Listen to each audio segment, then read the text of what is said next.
종말에 대한 예수님의 예언의 말씀이 계속됩니다. 자, 그런데 이 예언에 대해서, 종말에 대한 예언에 대해서 주의할 것이 한 가지가 있는데, 그것은 바로 예언의 말씀이 지니고 있는 복합성이라고 하는 것입니다. 무슨 말이냐면 이 복합성, 혹은 다른 말로 말하면 함축성, 그러니까 하나의 말씀인데 그 안에 하나의 어떤 하나가 아니라 복합적인 어떤 그런 사건과 의미들을 담아내고 있다. 그래서 그것이 매우 함축적이다라는 것입니다. 그렇기 때문에 함축적이라는 거 하는 것은 늘릴 수 있는, 적용시킬 수 있는 여지가 많이 있다라는 것이죠. 자, 그래서 오늘 이 예수님의 예언의 말씀도 예수님께서 승천하신 후 얼마 지나지 않아서 기원 후 AD 70년에 로마 제국에 의해서 예루살렘이 멸망하는 사건이 일어납니다. 그러니까 이미 이 이스라엘 나라, 유대 나라는 이미 예수님 때부터도 그리고 그 전부터도 로마의 식민지였단 말이죠.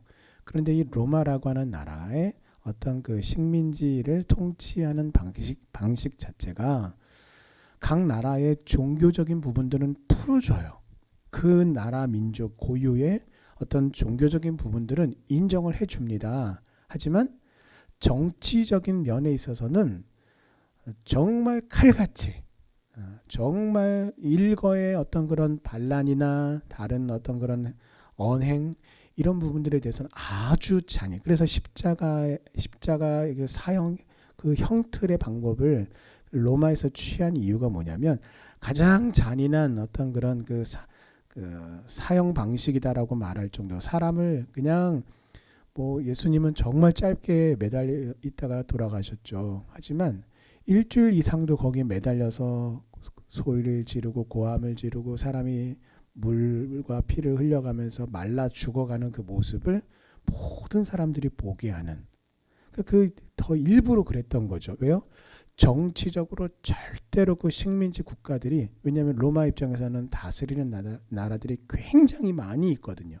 그런데 정치적으로 어떤 그런 여지를 조금이라도 주게 되면 하나의 나라가 아니라 수많은 나라들이 이제 반란을 일으켜서 봉기를 할 터인데, 그것을 그런 일들을 미연에 막기 위해서라도 정치적인 면에 있어서는 절대로 여지를 주지 않았단 말이죠. 그래서 이 예수님 때도 이 가룟 유다를 비롯해서 당시에 나라의 독립을 위해서, 이 이스라엘의 유대 나라의 독립을 위해서 투쟁하는 사람들이 있었단 말이에요. 그리고 그 사람들은 로마와의 그 싸움에서 피를 흘려서라도 나라의 독립을 투쟁하겠다, 쟁취하겠다라고 하는 그런 목적을 가지고 힘을 모은 사람들이 있었는데, 결국은 이런 사건들이 발단이 되고 뜻을 같이 하는 사람들이 유대 나라에 많아지면서 결국은 AD 70년에 로마에서 디도 장군을 파송합니다.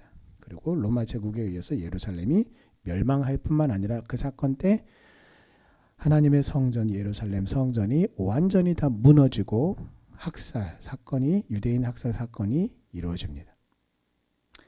그러니까 결국은 이 예수님의 오늘의 이 말씀의 예언이 얼마 지나지 않아서, 예수님이 승천하신 후 얼마 지나지 않은 AD 70년이라고 하는 그때에 일어난 역사적인 사건이란 말이죠. 그래서 만약에 오늘 이 예수님의 이 종말에 대한 예언의 말씀이 함축성을 가지지 않고 복합성을 가지지 않는다라고 말한다면 이 말씀은 AD 70년경에 유효성이 끝났어. 왜? 그때 그 역사적인 사건을 지금 예수님이 가리켜서 하신 말씀이니까, 이렇게 말할 수가 있는데 그게 아니라는 거죠. 그 70년의 사건을 가리키는 말씀이기도 하면서 동시에 최후의 날 종말에 대한 말씀의 사건을 또한 포함하고 있는, 그때 앞으로도 또 이번에는 우리를 기준으로 봤을 때에도 앞으로 또 일어날 수 있는 일들을 염두에 두고 하신 말씀이기도 하다라는 것입니다. 자, 그러므로 제가 지금 뭘 말씀을 드리려고 하냐면, 함축성, 복합성이 갖는 오늘 우리에게 주시는 그 교훈이 뭐냐, 어떤 특정한 사건만을 우리가 염두에 두고서 두려움에 빠지거나 혹은 반대로 안일함에 빠져서는 안 된다라는 것입니다. 이 말씀 이거는 언제 우리 역사에서 언제 이미 이루어진 말씀이야. 그렇게 생각하고 안일함에 빠지거나 이 말씀이 이제 저 사건인 것 같아 하면서 막 두려움에 빠지거나 그럴 필요가 없다라는 것입니다. 오늘 예수님은 종말의 징조 중에 아주 확실한 그 힌트를 하나 말씀하시는데요. 멸망에 가증한 것이 서지 못할 곳에 선 것을 보거든 이라고 말합니다. 그래서 역사학자들은 성경학자들은 이 예수님께서 말씀하신 멸망에 가증한 것이 도대체 서지 못할 곳에 선 것이 뭐냐라고 할 때 아까 말씀을 드렸던 AD 70년에 이 로마에서 쳐들어와서 예루살렘 수성하던 예루살렘 성을 다 무너뜨리고 예루살렘 성전 안으로 쳐들어갑니다. 그렇게 거룩하게 여겼던 하나님의 그 성전 안에를 말발굽으로 짓밟고 불을 질러요. 그리고 그것으로 단순히 불을 지르고 끝난 것이 아니라 성전 안에 유대인들이 혐오하는 율법에서 금하고 있는 짐승인 돼지의 피를 거기다가 뿌리고 바르고 아주 난리를 칩니다. 그러니까 이 사건이다. 이렇게 지금 성경학자들은 말한단 말이죠. 하지만 아까 말씀을 드렸던 것처럼 예루살렘의 멸망만이 아니라 이 세상의 종말과도 연관이 있는 말씀이에요. 따라서 이 멸망에 가증한 것이 서지 못할 것에 선다라고 하는 말씀의 의미는 70년에 일어났던 사건일 뿐만 아니라 또한 더불어서 이런 의미가 되기도 합니다. 하나님의 이 종말의 때에는 하나님의 말씀이 선포되는 이 강단에서 변질된 복음이 선포되는 것을 가리키는 말씀이기도 하다라는 것입니다. 오직 예수 그리스도의 십자가의 복음만이 선포되어야 하는 이 강단에서 이 강단이 변질되어서 어떻게 됩니까? 사람의 복, 축복, 이 땅에서만의 어떤 그런 성공, 잘 먹고 잘 되고 잘 사는 것에 대해서만 선포하고 있다면, 단지 이 땅에서 어떤 축복받는 것에 대해서만 선포하고 있다면, 단지 사람들의 어떤 그런 종교적인 욕구만을 채워주는 것이라면 그것이야말로 멸망에 가증한 것이 결국 거짓 복음의 징조가 서지 못할 거룩한 하나님의 말씀 십자가의 복음만이 선포되어 예수 그리스도가 선포되어야 할 이곳에서 선포되는 것을 가리키는 말씀이기도 하는데요. 이런 끔찍한 일들은 이미 이 세상에서 그리고 또 교회 안에서 자행된 지가 벌써 오래되었습니다. 자, 그러므로 이런 시국과 영적인 상황들을 판단하며 오늘 예수님께서 하신 말씀대로 지혜롭게 깨어 있되 하나님의 말씀대로 순종하며 하나님 앞에 기도의 자리를 지키며 성령의 은혜와 능력 가운데 깨어 있는 성도님들 되시기를 주님의 이름으로 축원합니다. 종말을 맞이하는 성도의 태도에 대해서는 오늘 15절 16절에서 말씀하고 있는데요. 그것은 뭐냐면 지붕 위에 있다면 내려가지 말고 집에 있는 무엇을 가지러 들어가지도 말고. 근데 지금 어떤 상황입니까? 굉장히 위급하고 다급한 상황인데도 불구하고 집에 있는 무언가를 집으로 들어갔다면 그게 무엇이겠습니까? 그게 뭐든지 간에 나에게 굉장히 소중한 것일 거예요. 밭에 있는 자는 겉옷을 가지러 뒤로 돌이키지도 말라. 이 말씀은 그만큼 지금이 이 사람들이 지금 맞이한 상황이 위급하고 다급한 상황이므로 아주 촌각을 다투는 그런 순간이기 때문에 오직 도망하는 일에만 집중하라, 전념하라는 것입니다. 자, 한 가지 더 우리가 생각해 볼 수 있는 게 있는데 뭐냐면 종말이 지금 임했기 때문에 예수님이 이런 말씀을 하시는데 이 종말의 날이 순간이 임했는데 누구는 지붕 위에 있고 그 지붕 위에 왜 있는 거예요? 일하는 거예요. 지붕 위에서 일하는 거죠. 지붕 수리나 뭘 하고 있었던 거겠죠. 또 다른 사람은 밭에서 일하고 있습니다. 그래서 무슨 말이냐면 어떤 만약에 누군가들이 국가적 예를 들어서 뭐 요즘에도 대한민국도 무슨 사건이 일어나면 막 그 국가 재난 문자가 막 날라오잖아요. 그러면 모르고 싶어야 모를 수가 없어요. 왜요? 모든 국민들에게 이 스마트폰이 있는 사람들에게는 한꺼번에 똑같은 문자가 막 날아오기 때문이죠. 근데 이처럼 국가적으로 혹은 어떤 사람에 의해서 혹은 어떤 단체에 의해서 국민들에게 수많은 사람들에게 공지가 되고 광고가 되고 알려졌다면요, 사람들이 뭔가를 대비하고 예비하겠죠. 그럼 어떻게 되겠습니까? 예를 들어서 여러분, 국민 여러분, 지금은 위기 상황입니다. 모두 방공호로 대피하시기 바랍니다. 그러면 사람들이 대부분 어디에 가 있겠습니까? 방공호에 가 있겠죠.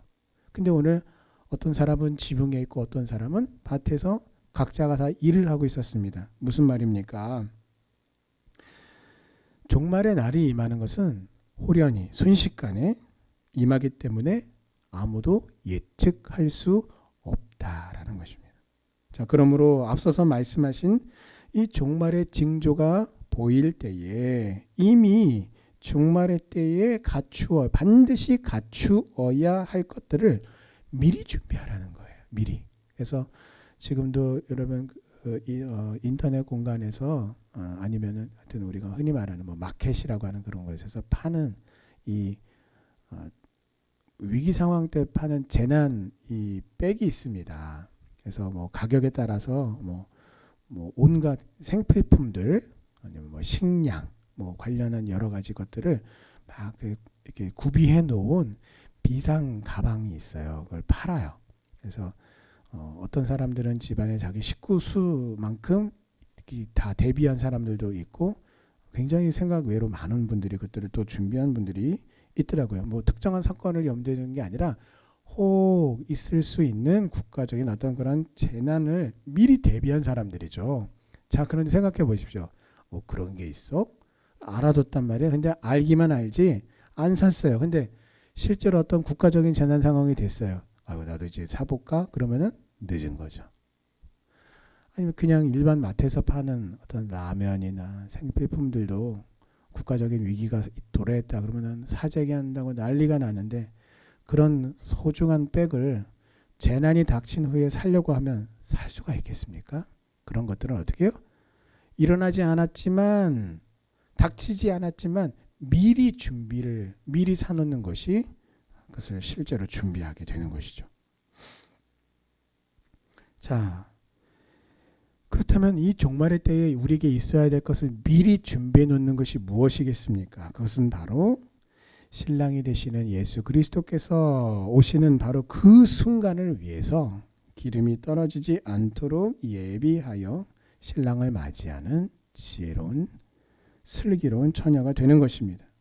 그 준비란 바로 지금 영적으로 깨어 있는 것입니다. 조금 있다가가 아니라 지금 깨어 있는 것입니다. 내일이 아니라 지금 깨어 있는 것입니다. 지금 하지 않으면 영원히 기회를 놓칠 수 있다는 것을 꼭 기억하시기를 바랍니다. 그래서 상상조차 하기 싫은 대환란의 날이 열리지만 그 마지막 날에 하나님은 택하신 성도들을 위해서 환란의 날 그 수를 감하셨습니다. 그 환란의 날에 성도들을 위해 하나님이 예비하신 긍휼하심이 있기에 구원을 받습니다. 더군다나 한 가지 우리가 분명한 사실이 오늘 우리에게 큰 위안이 되고 힘이 되는데 그것은 예수님께서 우리에게 약속하시기를 볼지어다 내가 세상 끝날까지 너희와 항상 함께 있으리라 라고 약속하셨다라는 거예요. 근데 여러분 이 약속의 말씀이 무엇을 의미합니까? 옆에 사람은 죽어 나자빠지고 환난을 당하고 어떤 그런 우주적인 종말 혹은 위기 이걸 당해서 지금 스픽픽 쓰러지는데 나는 그 속에서도 전혀 완전히 안전하고 나는 머리부터 발끝까지 아무런 해를 당하지 않는다. 우리는 환난을 아예 당하지 않고 고난의 수렁에 절대로 빠지지 않는다. 아니죠. 다른 사람들과 똑같이 환난과 고통의 깊은 수렁에 우리가 빠져요. 그런데 바로 그곳에 주님이 나와 함께 하신다라는 것입니다. 그래서 내가 처한 그 위기와 어려움과 고난의 장소가 때가 어디든지 마치 사자굴에 있었던 다니엘의 안전을 하나님이 천사를 보내셔서 다니엘을 지키셨던 것처럼 나와 함께 하셔서 나를 안전하게 하신다라는 것입니다. 이 하나님의 약속을 기억하시고 나에게 그 어떤 환난과 고통이 닥친다 해도 오히려 아무런 염려 말고 주님을 의지하여 그 가운데서도 우리가 평안을 누리고 승리의 길을 향하여 믿음으로 전진하시기 바랍니다. 자, 22절 말씀은 종말의 때에 세상 사람들이 얼마나 많이 기적과 현상에 현혹되고 미혹되는가를 말씀을 하셨고요. 23절에서는 그러므로 성도는 어떤 기적, 현상에 미혹되지 말고 오직 하나님의 말씀을 믿는 믿음으로 끝까지 승리해야 한다라는 것을 말씀하고 있습니다.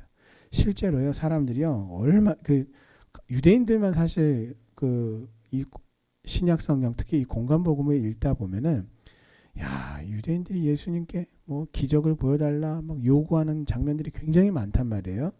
유대인들만 야, 이 사람들은 기적을 이렇게 좋아해. 여러분, 유대인들만 좋아하는 거 아니에요. 한국 사람들도 되게 좋아합니다. 다른 나라 사람은 몰라도 최소한 한국 사람들도요, 이 기적 보는 거, 이적 체험하는 거 그렇게들 좋아해요. 그래서 그런 집회가 있다 그러면은 이 보따리 싸들고 쫓아다니는 분들이 굉장히 많이 있어요. 그래서 교회에 가서 하나님 앞에 드리는 예배에 충실하기보다 그런 집회 있다 그러면 그런 데만 쫓아다니는 거예요. 근데 그런 집회가 어떤 집회냐? 자기 그 멀쩡한 사람의 금가루가 날리고 사람의 이빨이 금리빨로 바뀌고 병자가 낫고, 자, 이러한 현상들에 대해서 제가 부인하는 게 아니에요. 성령의 역사가 임하면 이보다 훨씬 더 그 이상도 가는 기적의 역사들이 얼마든지 일어날 수 있어요. 그런데 문제는 뭐냐면 이 종말의 때에 이러한 현상, 어떤 기적, 어떤 그런 역사에만 집중을 해서 예수 그리스도께, 하나님의 말씀에, 오늘 예수님이 당보고 계시잖아요. 이런 기적과 현상에 미혹되지 말고 하나님의 말씀을 믿는 믿음으로 끝까지 이기라고, 승리하라고 우리에게 당부하심에도 불구하고 그저 이러한 현상, 기적에 정말 모든 것을 다 뺏기고 예수 그리스도께 집중하지 않고 그런 기적, 현상 자체에만 몰두하는 잘못된 신앙입니다. 잘못된 신앙이에요. 하늘이 갈라지고 땅이 치솟고 새로운 생명체가 등장하고 혹행이요. 요즘에 최도의 화두 중에 하나는 외계인입니다.